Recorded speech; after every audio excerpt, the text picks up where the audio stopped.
the history that we were all taught growing up is wrong. My name is Scott Wolter, and I'm a forensic geologist. There's a hidden history in this country that nobody knows about. There are pyramids here, chambers, tombs, inscriptions. They're all over this country. We're going to investigate these artifacts and sites, and we're going to get to the truth.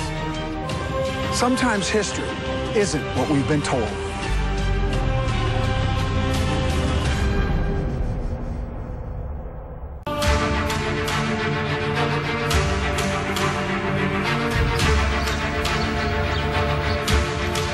This is the Decalogue stone with the 10 Commandments written on it on all sides of it. And this is a stone box that the Decalogue was found in. Okay. So when it was found, it was enclosed in this box, and you couldn't even see the stone inside.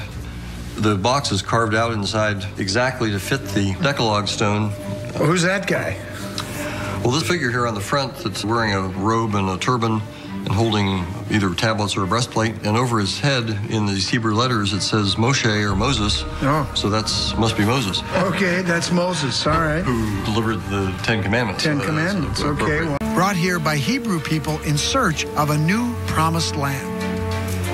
I want to know if this stone, inscribed with the 10 Commandments, might have been kept inside the ark, or was it left behind as a clue that one of the Bible's most sacred artifacts is right here in the United States.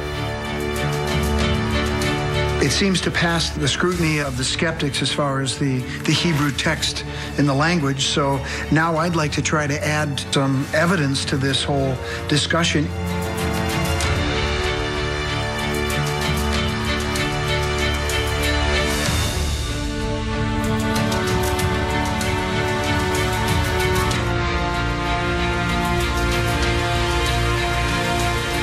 This thing is polished after it was carved. It's scratched like I would expect. Well, it fits snug. So the box in itself took an awful lot of work. I mean, if it was really a forgery, you wouldn't go to all that much trouble to make a box for it. So I think that speaks to its authenticity, that someone really this was very important to someone. This is a lot of work, and it's polished. It's got the detailing of the grooves. It wasn't made, as far as I can tell, from modern machinery. Geologically, I don't see any problems here that would make these things obvious hoaxes. So the skeptics have rejected this. Well, that's been a factor, but Hebrew is an odd thing to find here. The fact that it's odd doesn't mean that it's not genuine. What it boils down to is really the problem with these artifacts is that the academics don't like them because they don't fit the paradigm. And unfortunately for them, you can't dismiss things simply because you don't like them.